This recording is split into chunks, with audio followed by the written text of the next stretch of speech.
Minha gente, seja bem-vinda, seja bem-vindo. Vamos dar continuidade aos nossos estudos aqui sobre ação direta de inconstitucionalidade.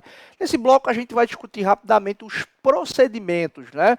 Ou no singular, o procedimento, né, pelo qual passa ou tramita a ação direta de inconstitucionalidade no âmbito do Supremo Tribunal Federal. Veja, a Constituição ela não esgota o tema. É preciso que a gente estude, por exemplo, a Lei 9868 de 99, para a gente poder identificar como é que se dá esse julgamento, quem é que participa no âmbito do Supremo Tribunal Federal. Há, inclusive, determinadas questões que a gente precisa identificar o regimento interno para saber como é que se dará o devido funcionamento. Mas, via de regra, a gente precisa identificar, não é, dispositivos da Lei 9868 de 99, que traz para a gente algumas informações importantes. Já sem mais delongas, vou fazer a projeção na tela aí para a gente discutir. Então, olha só. Eu trago na tela aí para vocês o artigo 3º, né, e o artigo 6º da Lei 98, né, da Lei 9868 de 99, que é a legislação que regulamenta a ADI, a ADC e a DIN por omissão e a sua tramitação no âmbito do Supremo Tribunal Federal. Olha só, toda a ideia aqui da ação direta de inconstitucionalidade, né, a gente precisa partir de um pressuposto.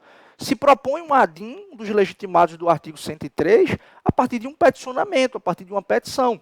E essa petição ela precisa, obviamente, respeitar alguns requisitos e geralmente há uma estrutura, né, porque a gente identifica, se direciona lá para o presidente do Supremo Tribunal Federal, há um cabeçalho em que há a qualificação do legitimado. Então, geralmente, as ADIMs elas vêm assim, ó, da legitimidade ativa. E aí, nesse tópico, o legitimado ele vai, né, fazer ali trazer a sua fundamentação e, se for um legitimado especial, ainda precisará demonstrar nesse tópico a pertinência temática, né? Geralmente, no segundo tópico vem da legitimidade passiva, em que se explica ali e se demonstra qual foi a autoridade que expediu aquele ato normativo impugnado, ou se inclui, por exemplo, o parlamento, né, que foi ou o Congresso Nacional ou uma Assembleia Legislativa que criou aquela lei impugnada. Tá? Geralmente, digamos, o miolo da petição, a partir do meio, a estrutura é que vem assim o famoso do mérito, né, em que se discute ali quais razões ou por quais razões aquela lei deve ser declarada inconstitucional, aquele ato normativo. Se há uma inconstitucionalidade formal, se há uma inconstitucionalidade material, tudo isso vai constar nesse tópico. Né? No penúltimo bloco, no penúltimo tópico, digamos assim, há lá uma parte de medida cautelar que no bloco, né, passado a gente discutiu um pouco. E, por último, pedidos. Você reitera lá o que foi feito. Então, há algumas questões que precisam ser observadas. Se você olha na tela, né, esse artigo 3º ele diz: a petição indicará o dispositivo da lei ou do ato normativo impugnado e os fundamentos jurídicos do pedido em relação a cada uma das impugnações. E o inciso 2, o pedido com suas especificações. Então, essa é coisa básica, né? Você está dizendo que a lei é inconstitucional, fundamente, demonstre, apresente o seu peticionamento. Né? Isso é questão básica aqui de estrutura da petição. E aí, no artigo 6º, é uma questão bem interessante, tá? O relator pedirá informações aos órgãos ou às autoridades das quais emanou a lei ou o ato normativo impugnado. As informações serão prestadas, num prazo de 30 dias. Olha só, quando o legitimado ele propõe uma ação direta de inconstitucionalidade no âmbito do Supremo, o presidente, né, vai receber aquela ação e determina a distribuição. E um relator vai ser nomeado, né, para que haja o desenvolvimento daquela marcha processual.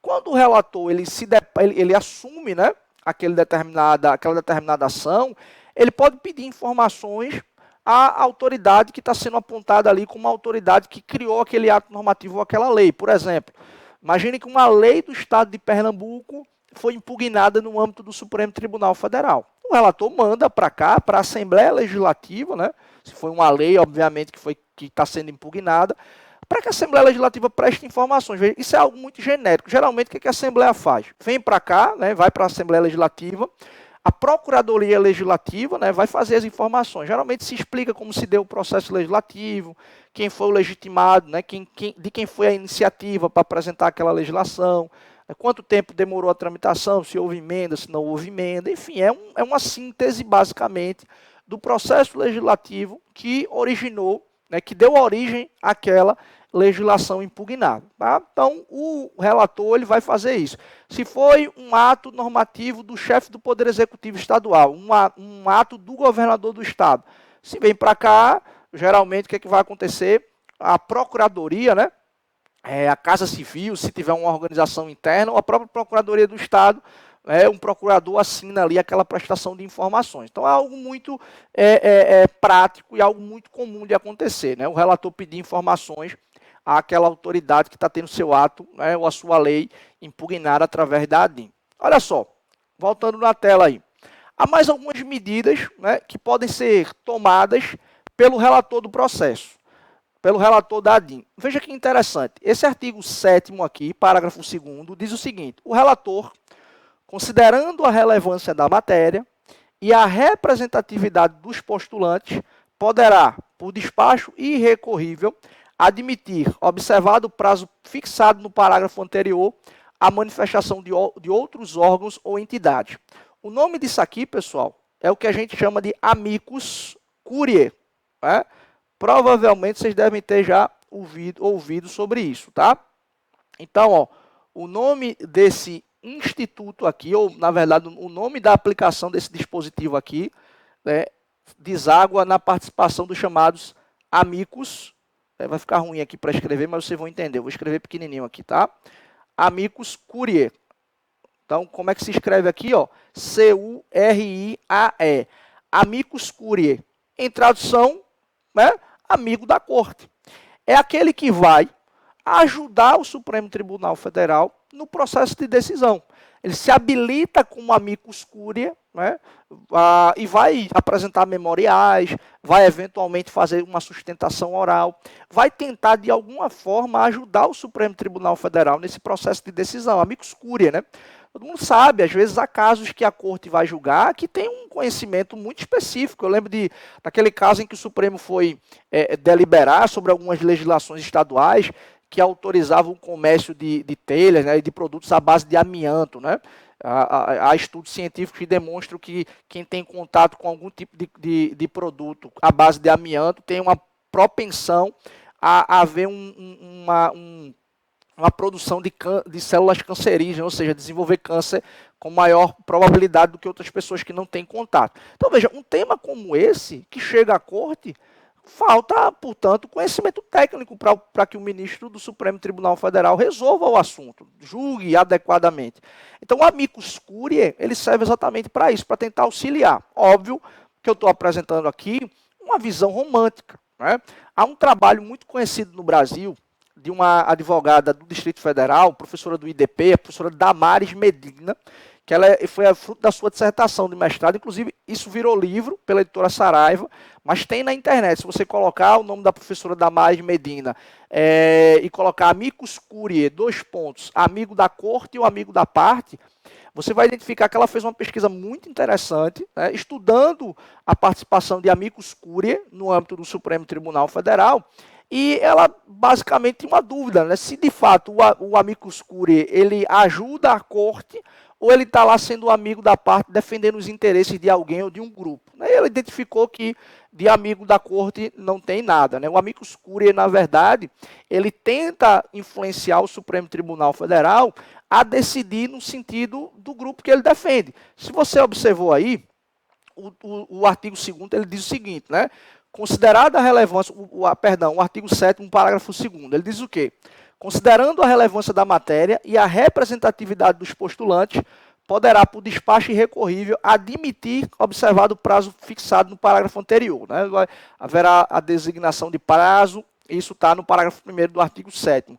Então, veja, tem que ter aí o quê? A representatividade dos postulantes. Porque imagina, tem uma discussão lá sobre uma legislação que regulamenta a profissão de caminhoneiro. Veja, o Supremo não vai admitir como amicus curiae alguém que representa o sindicato dos médicos. Não tem representatividade nenhuma. Outro ponto também é o histórico desse amicus curiae, se ele tem produção, se ele tem trabalho, se ele tem realmente experiência e expertise naquele tema que está sendo discutido no âmbito do Supremo Tribunal Federal. Então é preciso que se identifique essa representatividade dos postulantes, tá? Vez ou outra você vai encontrar nos livros o termo amici curiae, é nada mais nada menos do que o plural, tá? Amicus é o amigo e amites são os amigos, são os amigos da corte, tranquilo? Então, esse é um instrumento que vem sendo utilizado bastante no âmbito do Supremo Tribunal Federal, mas a professora Damares Medina já dizia há um certo tempo que o amigo, na verdade, é da parte e não da corte, tá? Então, fica aqui a sugestão de leitura, se quiserem aprofundar um pouco mais sobre o assunto. Então, vamos lá. Você percebe aí, então, agora o artigo 8º da Lei 9868, de 99, que diz assim, ó, decorrido o prazo das informações, então tá aí, ó, artigo 8º, tá? Decorrido o prazo aqui das informações, tá? Deixa eu colocar o marcador de texto, porque essa bolinha fica tão pequena aqui da caneta que eu não consigo nem visualizar onde ela tá. Vamos para cá. Dei uma arriscada aqui, ó. Vencidos os prazos, cadê? Decorrido o prazo de informações, serão ouvidos aqui sucessivamente o advogado-geral da União, né, que vai ser curador da constitucionalidade da lei, então ele vai defender lá a constitucionalidade, né? E o Procurador-Geral da República, que atua em todos os processos que tramitam no Supremo Tribunal Federal, rigorosamente todos, tá, pessoal? Aqui, ó, num prazo de 15 dias. Então, veja, o artigo 9º, ele diz, vencidos os prazos do artigo anterior, o relator lançará o relatório com cópia a todos os ministros e pedirá dia para julgamento. Deixa eu te explicar aqui. Lembra que no início eu falei, olha, existem alguns requisitos que precisam ser preenchidos naquela petição inicial. Então, você precisa preencher alguns requisitos para que a sua petição seja analisada no âmbito do Supremo. Quando isso acontece, pessoal, quando o relator identifica que estão presentes os requisitos, o que é que ele vai fazer? Ele começa a dar andamento ao processo. Né? O que é que ele faz? Notifica a autoridade da qual emanou aquele ato normativo ou aquela lei, ou as autoridades, isso pode ser no plural, não é? Ele vai notificar, as informações chegam, o que é que ele vai fazer? Prazo para a AGU e prazo para o Procurador-Geral da República. É por isso que muitas vezes a gente vê nos noticiários, né? O Procurador-Geral da República apresentou parecer opinando pela inconstitucionalidade. Parecer do Ministério Público, da Procuradoria-Geral da República, no sentido da procedência, no sentido da improcedência. Então, a Procuradoria-Geral da República ela é ouvida, né? Inclusive em sede doutrinária e em sede jurisprudencial, o PGR ele é ouvido, inclusive naquelas ações em que ele propõe. Porque você pode ter aqui, ó, um PGR propôs um ADIM e esse processo só foi iniciar a tramitação depois da mudança do PGR. Então, tem que ser notificado, porque de repente pode ter outra pessoa ocupando a cadeira da Procuradoria-Geral da República. Às vezes você tem ali os subprocuradores gerais da República que estão em função de procurador-geral, que está em função de procurador-geral em algum momento, e quando isso vem para o titular pode ter um entendimento contrário. Então isso é perfeitamente possível acontecer, tá? Mas aqui veja, nomeou a autoridade, notificou a autoridade, ouviu, PGR, Advocacia Geral da União. O que é que basicamente vai acontecer aqui? Não tendo mais o que fazer, o relator redige o seu relatório, envia para os ministros e diz, quero dia para julgamento, vamos incluir em pauta. Isso é o rito comum, tá, pessoal? Isso é o rito comum, natural. Pode acontecer de ter a medida cautelar, enfim, toda aquela situação anterior que a medida cautelar pode impor. Mas aqui, via de regra, acontece isso. Houve a autoridade, né, da qual emanou o ato, a AGU se manifesta, Procurador-Geral da República se manifesta, o próximo passo é julgar, submete a plenário, né? Quem julga ADIM é o Supremo Tribunal Federal via seu plenário, não são as turmas, tá? Essa informação ela é muito importante, o controle abstrato ele é realizado pelo Tribunal Pleno, né? Só que pode acontecer, pessoal, de haver ainda alguma controvérsia que precisa ser esclarecida, alguma controvérsia fática, alguma controvérsia jurídica. O relator pode nomear um perito ou um grupo de peritos para apresentar um parecer sobre determinado assunto. Você vai ver aí, ó, parágrafo 1º diz isso. Em caso de necessidade de esclarecimento de matéria, ou circunstância de fato, ou de notória insuficiência das informações existentes nos autos, poderá o relator requisitar informações adicionais. Olha aí que interessante. Vai mandar uma informação para uma outra autoridade que tenha eventualmente conhecimento sobre aquele debate, sobre aquela impugnação. Né? Designar um perito ou uma comissão, né? Tá aqui, ó, uma comissão de peritos aqui, né? Olha só, para que emita parecer sobre a questão ou fixar, né? Eu vou até apagar aqui porque esse dispositivo de baixo ele é muito interessante, tá, pessoal? Olha aqui, ó. Ou fixar data para o quê? Para a realização, ó, de audiência pública. Ouvir depoimentos de pessoas com experiência e autoridade na matéria. O que acontece? A gente vê, você vai estudar lá direitos fundamentais, há discussões, por exemplo, sobre o aborto, né, quando você vai discutir direito à vida, descriminalização do aborto. Há uma ação que tramita no Supremo Tribunal Federal, a DPF 442, por exemplo. O Supremo realizou audiência pública sobre o tema. Um tema complexo, um tema que divide a sociedade, né, o tema que desperta paixões e que tem posicionamentos antagônicos. O que a Corte fez? Audiência pública para ouvir pessoas que têm conhecimento sobre a matéria, que opinam pela descriminalização e que são contra a descriminalização. Então isso pode ocorrer também, depois de ouvir PGR, depois de ouvir a AGU, depois de ouvir as autoridades, ou ter que fazer uma perícia, ou ouvir informações adicionais de outras autoridades, o Supremo pode designar a realização de uma audiência. O relator publica um edital, convoca uma audiência, diz quando é que a audiência vai ocorrer e estabelece um prazo para que aqueles que estejam interessados se habilitem na audiência e vão ter lá um prazo para a respectiva manifestação. Né? Vejam, detalhe interessante. Tanto a audiência pública, né, quanto a presença do amicus curiae, né, nessa lei 9868/99, ela é fruto de uma atuação muito intensa do ministro Gilmar Mendes no processo de confecção dessa legislação. À época, Gilmar Mendes era advogado-geral da União, quando ele trabalhou, né, na verdade, dizem que foi ele quem redigiu a legislação, mas vamos partir do pressuposto que ele sugeriu, né, que ele debateu, que ele participou do processo de confecção ali da minuta do texto legal. E esses dois institutos, o amicus curiae e a audiência pública, vêm exatamente, pessoal, dentro de um contexto de abertura procedimental do Supremo Tribunal Federal, influenciado por uma obra muito conhecida aqui no Brasil, que foi inclusive traduzida pelo próprio ministro Gilmar Mendes, que é a obra de Peter Herbel, um professor alemão que escreveu um trabalho chamado A Sociedade Aberta dos Intérpretes da Constituição. Ele foi o responsável, inclusive, por difundir o pensamento de Peter Herbel aqui no Brasil. Já trouxe, inclusive, o professor alemão para participar de alguns eventos aqui no Brasil e etc. E Peter Herbel, na sua obra, né, A Sociedade Aberta dos Intérpretes da Constituição, defendia exatamente a ideia, ou defende a ideia, né, de que todos que estão sob a égide do texto constitucional têm capacidade de interpretá-lo. Então, se todos têm capacidade de interpretá-lo, né, por que não abrir-se, né, do ponto de vista procedimental para ouvir outros atores da sociedade, outros atores políticos que possam ou não influenciar nesse processo decisório. É frutífera, né, esse tipo de audiência. Há casos em que o Supremo, né, inclusive, faz menção, os ministros fazem menções nos seus votos a debates que tiveram nas audiências públicas. Né? Então, isso é um procedimento muito importante que a Corte, de certa forma, né, vai ouvir outros atores da democracia.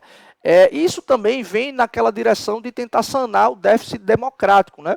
Afinal de contas, os ministros não são eleitos e invalidam atos dos poderes constituídos eleitos democraticamente, né? Do Poder Executivo e do Poder Legislativo. Então, isso é um debate bem interessante, que é uma forma de democratizar o exercício da jurisdição constitucional. Tranquilo? A gente volta na telinha aí. Ainda tem o parágrafo 2º e o parágrafo 3º que diz, o relator poderá ainda solicitar informações aos tribunais, né, do país, que se for uma divergência jurídica, vamos ver como é que os tribunais estão interpretando o assunto. Tá? Isso pode acontecer. Parágrafo 3º, as informações, perícias e audiências a que se referem os parágrafos anteriores serão realizadas no prazo de 30 dias contados da solicitação do relator. Então, você veja que o relator tem um protagonismo muito grande, né? Ele que é o responsável por dar o chamado impulso oficial ao processo lá no âmbito do Supremo. Então, lembre-se, né? Julgado pelo plenário, o relator ele vai solicitar informações à autoridade, né?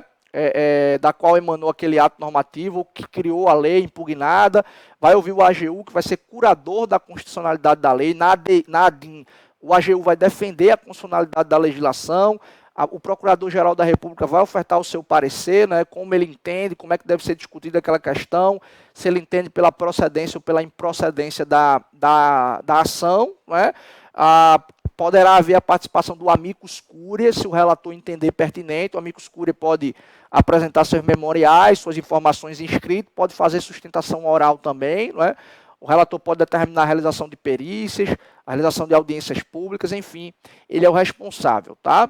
Depois de todo esse processo de amadurecimento da ação, ele pode submeter à apreciação do plenário e o mérito da demanda pode chegar a ser julgado. Tranquilo? Então, são essas as lições que a gente extrai desses dispositivos aí que estão na tela, tá? O artigo 3º, o artigo 6º, o artigo 7º, o 8º, o 9º e os seus respectivos parágrafos. Tranquilo? Então, informações importantes aí. Pessoal, obrigado mais uma vez pela parceria, obrigado mais uma vez pela companhia de vocês. A gente se encontra na próxima aula. Tchau, tchau.